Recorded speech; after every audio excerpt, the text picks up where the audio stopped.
पे बहुत बहुत स्वागत है। आप सब देख सकते हैं फेसबुक और यूट्यूब से। तो फेसबुक पे लाइक कमेंट शेयर फॉलो जरूर करें। यूट्यूब पे बेल आइकन प्रेस करके सब्सक्राइब करना ना भूलें। वहीं पे आपके मन में यदि किसी भी प्रकार का प्रश्न है तो आप हैं www.com पे लॉग ऑन करके यहाँ पर जुड़ करके पूछ सकते हैं प्रश्न कॉल के द्वारा भी। और साथ ही साथ अपना प्रश्न आप हमें लिखकर भी भेज सकते हैं। तो आज हम बात करेंगे सूर्य ग्रहण की। जी हाँ, वर्ष 2021 का अंतिम ग्रहण, और अगर कहा जाए तो अंतिम सूर्य ग्रहण लगने वाला है 4 दिसंबर 2021 को। हाल ही में अभी वर्ष का अंतिम चंद्र ग्रहण भी गया था 19 नवंबर को, कार्तिक पूर्णिमा के दिन जो है चंद्र ग्रहण लगा था। हालांकि भारत में नजर नहीं आया था, मगर इसका पूर्ण रूप से जो है प्रभाव कहीं ना कहीं पड़ा है। वहीं पे एक ही पखवाड़े में अगर देखा जाए तो लगभग 15 दिन के बाद ही अमावस्या तिथि पर, यानी मार्गशीर्ष मास की अमावस्या लगने वाला है। 2021 अंतिम वर्ष का अपन भी जो होगा तो वो ग्रहण से ही होगा। लगभग अगर देखा जाए तो 2019 में भी जो वर्ष के अंतिम महीने में सूर्य ग्रहण लगा था, वहीं पे 2020 के अंतिम महीने में भी ग्रहण लगा था। और वहीं पे अगर हम बात करें 2021 की भी, तो 2021 वर्ष में भी महीने के साल के अंतिम महीने में एक बार फिर से सूर्य ग्रहण लगने वाला है। किस राशि में पड़ेगा, कौन से नक्षत्र पे पड़ेगा, कौन कौन सी राशियों पे ये सबसे अधिक प्रभाव देगा और इसका क्या प्रभाव पड़ेगा आने वाले समय पर, इस विषय पे चर्चा करेंगे। तो अगर देखा जाए, हम बात करें सूर्य ग्रहण की। सूर्य जो होता है, अगर हम नव ग्रहों में बात करें सबसे पहले सूर्य की, तो सूर्य जो होते हैं पिता के कारक माने जाते हैं। वहीं पे जिस प्रकार से चंद्रमा जो होता है मन का कारक माना जाता है, उसी प्रकार से सूर्य जो होते हैं आत्मा का कारक माना जाता है। अब वहीं पे अगर सूर्य को ग्रहण लगता है तो कहीं ना कहीं हमारा जो आत्मा है, हमारे जो अंदर की चीजें होती हैं, हमारी आत्मा होती है, हमारी सोच होती है, हमारी जो एनर्जीज होती हैं, इस पे बहुत प्रभाव पड़ता है कहीं ना कहीं। क्योंकि अगर देखा जाए तो हमें सूर्य से ही एनर्जी मिलती है, वही हम यूटिलाइज करते हैं। अगर सूर्य ना हो इस जीवन में, संसार में, तो ये संसार चल ही नहीं पाएगा। यानी इस संसार को चलाने के लिए सूर्य सबसे ज्यादा इंपॉर्टेंट होता है, सूर्य की एनर्जीज इंपॉर्टेंट होती है। तो जब भी सूर्य को ग्रहण लगता है तो कहीं ना कहीं हमारी एनर्जीज पे उसका प्रभाव जरूर पड़ता है। अच्छे विचार ना आना, कहीं ना कहीं तनाव रहना, इसके अलावा अगर देखा जाए तो हमारे स्वास्थ्य में गड़बड़ी होना बहुत ही आम तौर से देखा जा सकता है। अब वहीं पे इस वर्ष 2000 में सूर्य ग्रहण है, अंतिम ग्रहण है साल का।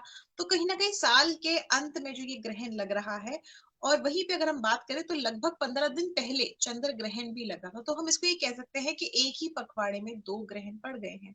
अब 15 दिन के डिफरेंस में जो ग्रहण पड़ा है सूर्य ग्रहण, वहीं पे अगर देखा जाए तो ये जो समय रहता है, अगर इस समय पर हम बात करें तो कहीं ना कहीं ये आने वाले साल पर 2022 पर तो इफेक्ट डालेगा ही डालेगा। इसके अलावा 2021 पर भी इसका प्रभाव पूर्ण रूप से रहेगा। राशियों पर इसका प्रभाव रहेगा, क्योंकि हम हर बार आपको ये बताने की कोशिश करते हैं, संभव प्रयास करते हैं कि जब भी कोई ग्रहण लगता है, भले ही वो भारत में दिखाई दे या ना दे या किसी भी क्षेत्र में दिखाई दे, मगर इसका प्रभाव जो है राशियों पर जरूर पड़ता है। क्योंकि हमारी जोडिएक बेल्ट में जो है इसका प्रभाव पड़ता है, और जोडिएक बेल्ट जो होती है हमारी राशियों की होती है। तो वहीं पे राशियों का प्रभाव जरूर पड़ता है। अब सूर्य जो है 16 नवंबर 2021 को वृश्चिक राशि में प्रवेश कर चुके हैं। यानी 16 नवंबर 2021 को हम वृश्चिक संक्रांति मना चुके हैं। तो इस समय पर लगभग लगभग अगर देखा जाए तो 16 दिसंबर तक के लिए जो सूर्य रहेंगे वो वृश्चिक राशि में रहेंगे, यानी स्कॉर्पियो में रहेंगे। अब जो ग्रहण लगेगा, सूर्य ग्रहण जो लगेगा वो वृश्चिक राशि में ही लगेगा, क्योंकि इस समय पर जो सूर्य है वो वृश्चिक राशि में स्थित है, विराजमान है। वहीं पर अगर देखा जाए तो वृश्चिक राशि में जो है इस दौरान चतुर्ग्रही योग भी बनेगा, यानी चार ग्रह एक ही राशि में होंगे। क्योंकि हाल ही में अगर देखा जाए 21 नवंबर यानी लगभग कल के दिन, तो कल के दिन जो है बुध का भी राशि परिवर्तन हुआ है, बुध भी अब वृश्चिक राशि में आ गए हैं। वहीं पे जिस दौरान ग्रहण पड़ेगा उस समय पे चंद्रमा भी वृश्चिक राशि में होंगे। इसके अलावा अगर देखा जाए तो केतु जो है पहले से ही वृश्चिक राशि में विराजमान है। पाप ग्रही कहते हैं केतु को, क्योंकि केतु जो है छाया ग्रह होता है और कभी भी ये पॉजिटिव एक तरह से हम केतु को नहीं कह सकते हैं।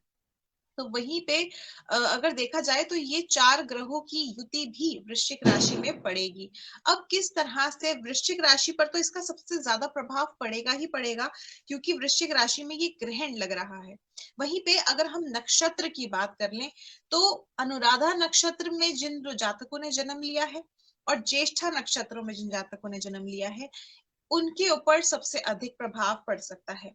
अब दो नक्षत्रों की हम बात कर रहे हैं, तो दो नक्षत्रों की बात क्यों कर रहे हैं ये भी जानते हैं। जो अनुराधा नक्षत्र है ये सुबह के समय 10:46 पर समाप्त होगा। अनुराधा नक्षत्र जो है इसके स्वामी मंगल होते हैं और चारों चरण जो है वृश्चिक राशि के ही होते हैं। वहीं पे जो ग्रहण आरंभ होगा ये 4 दिसंबर सुबह 10:49 यानी 10:59 पे लगभग लगभग हम 11 बजे का अगर समय लेकर के चले सुबह का, तो 11 बजे जो सूर्य ग्रहण है ये आरंभ हो जाएगा। तो 10:46 पे लगभग 15 मिनट पहले ही, 14 से 15 मिनट पहले ही जो अनुराधा नक्षत्र है वो समाप्त होगा और वहीं से ज्येष्ठा नक्षत्र आरंभ हो जाएगा। ज्येष्ठा नक्षत्र का पहला चरण आरंभ हो जाएगा, जो कि ये जो नक्षत्र है ज्येष्ठा नक्षत्र जो है बुध से संबंध रखता है। तो कहीं ना कहीं जिन जातकों ने अनुराधा नक्षत्र में जन्म लिया है और जिन जातकों ने ज्येष्ठा नक्षत्र में जन्म लिया है, इनके ऊपर सबसे अधिक प्रभाव पड़ेगा। वहीं पे जिन जातकों की वृश्चिक राशि है या जिन जातकों का लग्न वृश्चिक है, उन पर भी इसका असर जरूर दिखाई देगा। इसके अलावा शनिवार के दिन जो है ये ग्रहण लगेगा। वहीं पे शनिवार की अगर हम बात करें तो शनि देव जो माने जाते हैं वो सूर्य के पुत्र माने जाते हैं। तो कहीं ना कहीं जो इसका प्रभाव रहेगा वो हर एक राशि पर तो पड़ेगा ही पड़ेगा, मगर हम बात करेंगे आज उनमें से कुछ राशियों की जिस पे इसका अधिक से अधिक प्रभाव आपको देखने को मिल सकता है।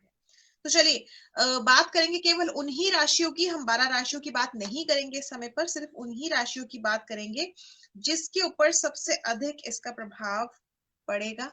और साथ ही साथ किस तरह से आपका आने वाला जीवन रहेगा, क्या आपको इस समय पे उपाय करने हैं ये भी जानेंगे।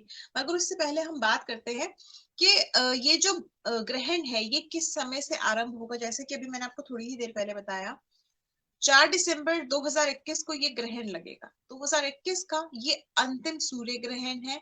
और वहीं पे अगर हम समय की बात करें तो सुबह 4 दिसंबर को लगभग 11 बजे ये ग्रहण आरंभ हो जाएगा और 3:07 तक ये ग्रहण रहेगा दोपहर के।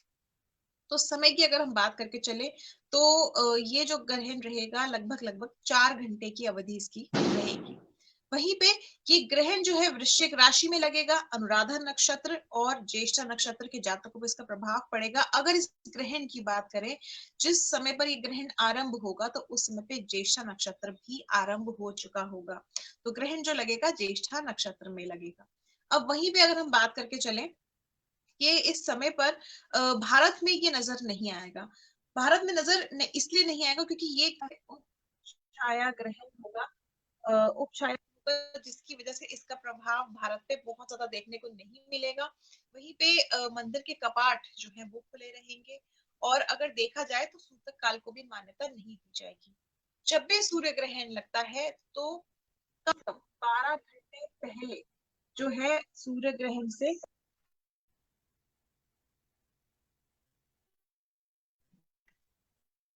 पहले सूर्य ग्रहण से सूतक काल लग जाते हैं। वहीं पे अगर चंद्रमा का ग्रहण लगता है यानी चंद्र ग्रहण लगता है तो 9 घंटे पहले सूतक काल लगते हैं। मगर वहीं पे अगर देखा जाए, अगर आंशिक रूप से ग्रहण लग रहा है, उपछाया ग्रहण लग रहा है, तो सूतक काल को मान्यता नहीं दी जाती है। आप हर तरह के कार्य कर सकते हैं, मंदिर के कपाट खुले रहते हैं, आप आराम से ट्रैवल कर सकते हैं, घबराने की बात नहीं होती है। बहुत अधिक सावधानी बरतने की बात नहीं होती है।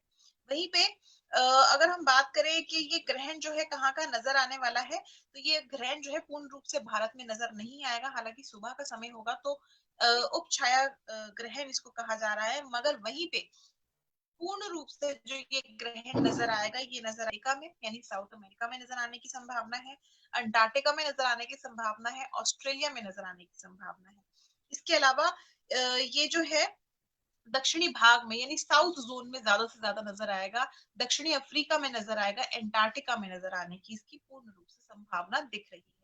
तो इसीलिए वहां पर बहुत ज्यादा इस चीज को देखा जाए तो अगर हम वैज्ञानिक तौर से भी देखें, धार्मिक तौर से भी देखें, तो ग्रहण को कभी भी शुभ नहीं माना जाता। ग्रहण को क्योंकि ग्रहण जब लगता है तो कहीं ना कहीं बहुत सारी चीजों में बदलाव आता है, हमारे को तनाव बढ़ जाता है, हमारे स्वास्थ्य में कहीं ना कहीं परेशानी आनी शुरू हो जाती है। वहीं पे अगर देखा जाए तो इसका प्रभाव जो है आने वाले समय पे हमारी प्रकृति पे जरूर पड़ता है। इसके अलावा अगर देखा जाए तो इस ग्रहण का प्रभाव जो रहेगा,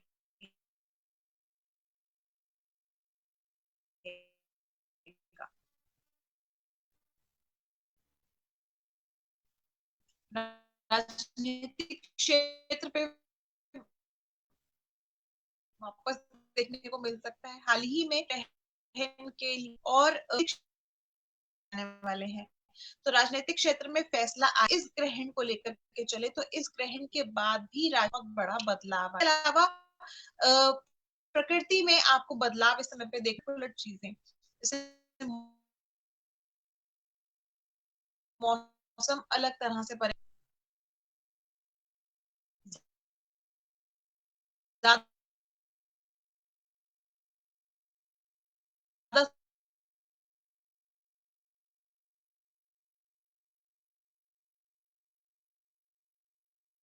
सर्दी पड़ना, बर्फबारी होना, कहीं ना कहीं भूकंप आना, आग लगने की संभावना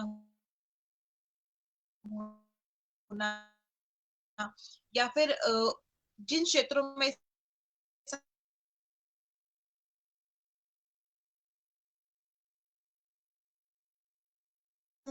गर्मी है वहां ओवर एक्सेस गर्मी पड़ना, तो कहीं मेष राशि वालों को थोड़ा सा इस हो सकती है तो का परेशान हृदय ध्यान रख आवश्यकता है। इस चीज का आप ध्यान रख करके चले। वहीं पे अगर हम बात करें आप लोगों को उपाय क्या करना है, आप लोग जो है गुड़ का दान करें, आदित्य हृदय स्तोत्र का पाठ करें, आपके लिए बेहतर रहेगा। वहीं पे आप लोग जो है इस समय पर लाल वस्तुओं का भी दान करें, ऐसा करने से भी आपको लाभ अवश्य प्राप्त होगा। अब वहीं पे अगर हम बात करें अगली राशि की, तो इसका प्रभाव मिथुन राशि के जातकों भी पर पड़ सकता है। मिथुन राशि के जातकों को इस समय पर ध्यान देने की आवश्यकता है, अपने करियर से रिलेटेड ध्यान देने की आवश्यकता है। करियर में थोड़ा सा इसमें भी बदलाव आपको महसूस होंगे। वहीं पे अगर देखा जाए तो इस समय पर आपको कहीं ना कहीं मानसिक तनाव जरूर हो सकता है, स्वास्थ्य से संबंधित परेशानी हो सकती है, तो इन सब चीजों का आप ध्यान रख करके चले, बेहतर आपके लिए। वहीं पे आप लोगों को उपाय क्या करना है, आप लोग यदि हरी मूंग की दाल का दान, गुड़ का दान, गेहूं का दान, चावल का दान, ये सब चीजें करते हैं तो आपके लिए काफी हद तक बेहतर रहेगा। अब अगर हम बात करें अगली राशि की, तो हम बात करेंगे इसके बाद वृश्चिक राशि के जातकों के। वृश्चिक राशि वालों पे इसका प्रभाव पूर्ण रूप से देखने को मिल सकता है, क्योंकि वृश्चिक राशि में ही ये ग्रहण पड़ रहा है। अगर हम वृश्चिक राशि की बात करें तो आप लोगों को इस समय में बहुत ज्यादा सावधानी बरतने की आवश्यकता है, क्योंकि इस समय पर आपके जीवन में बहुत बड़े बदलाव आपको देखने को मिल सकते हैं। वहीं पर अगर देखा जाए तो इस समय पर मानसिक तनाव हो सकता है, स्वास्थ्य का ध्यान रखने की बहुत अधिक आवश्यकता है। वहीं पे आप लोगों को अपने काम पे यानी अपने करियर पे फोकस करने की बहुत अधिक आवश्यकता है। अगर फोकस नहीं बनाएंगे तो आने वाले समय में आपको आपके करियर से रिलेटेड नुकसान हो सकता है। पिता के स्वास्थ्य का ध्यान रख करके चलिएगा, पिता से इस समय पे अनबन हो सकती है, तो पिता के स्वास्थ्य का ध्यान रख के चलिएगा। दूसरी चीज,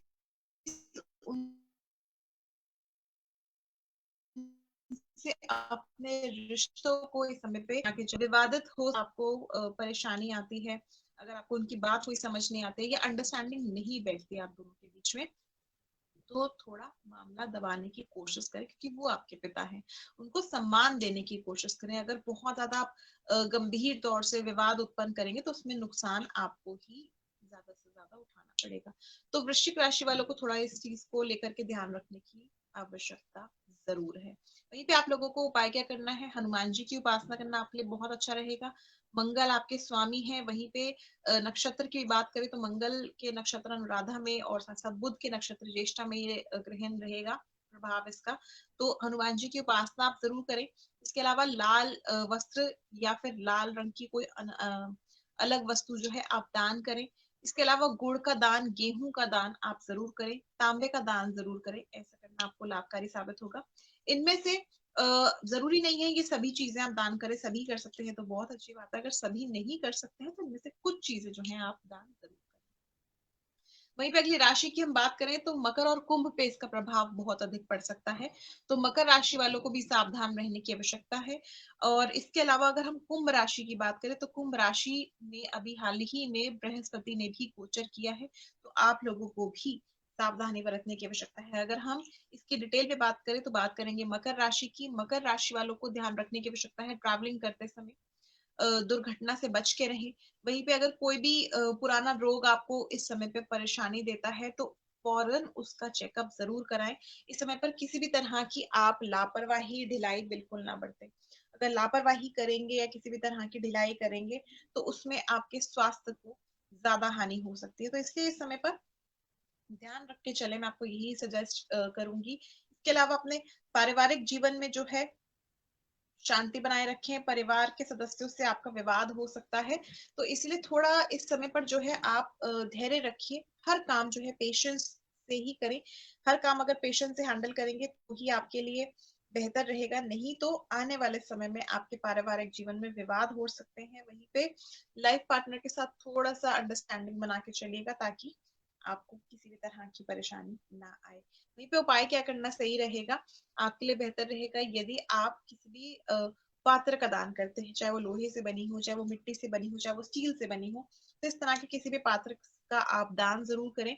इस समय पे गर्म वस्त्रों का दान जरूर करें। कंबल है, स्वेटर है, बहुत सारी चीजें होती हैं क्योंकि सर्दी का मौसम है, मार्गशीर्ष महीना है, तो इस समय पे गर्म वस्त्र जरूर दान करें। और साथ साथ काली वस्तुओं का दान जरूर करें, जैसे काला छाता है, जूते हैं, या फिर खाने की चीजों में आप काली दाल ले सकते हैं, उड़द की, काले चने ले सकते हैं। इस तरह से दान जरूर करें। बात करेंगे हम कुंभ राशि के जातकों की।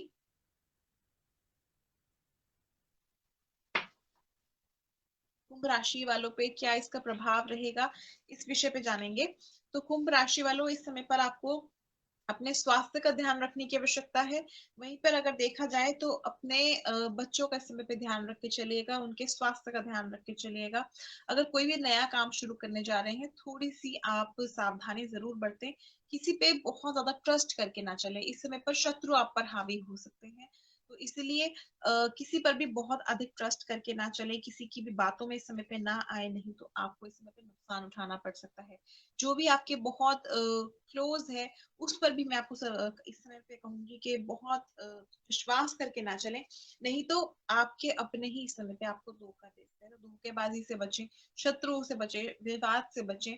अपने संतान पे समय पे ज्यादा से ज्यादा ध्यान दें, हेल्थ का ध्यान रखें, आपके लिए यही बेहतर रहेगा।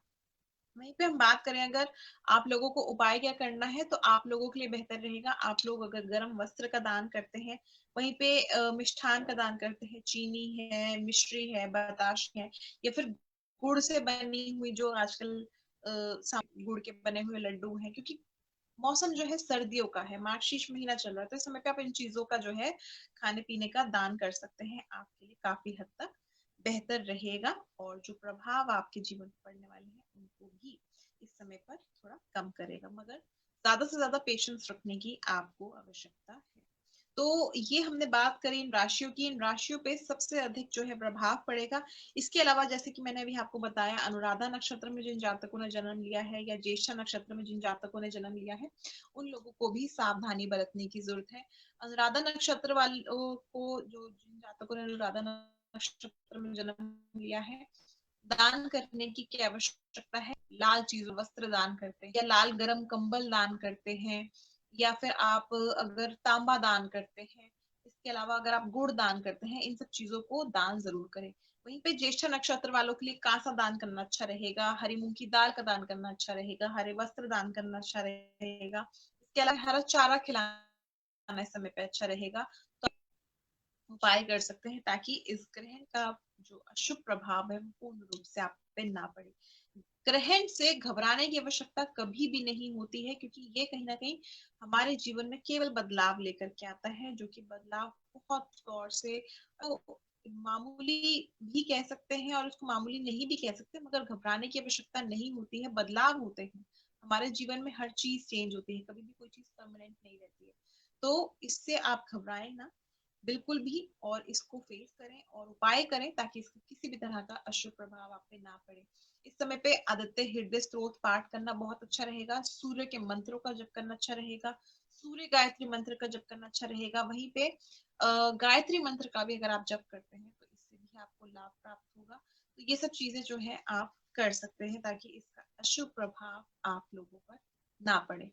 तो वहीं पे हम बात करेंगे आप दर्शकों के प्रश्नों की। इससे जुड़ा हुआ कोई भी अगर आप प्रश्न जानना चाहते हैं तो आप हमसे इस समय पे फेसबुक और यूट्यूब से जुड़ करके प्रश्न पूछ सकते हैं। प्रश्न आए हैं हमारे पास।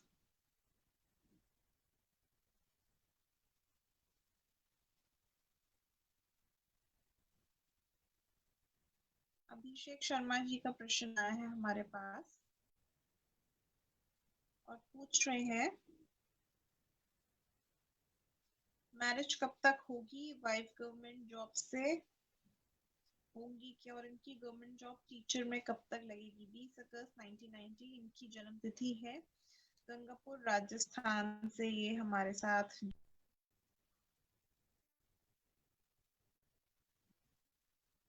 स्टडीज करें ये जानना चाहते हैं।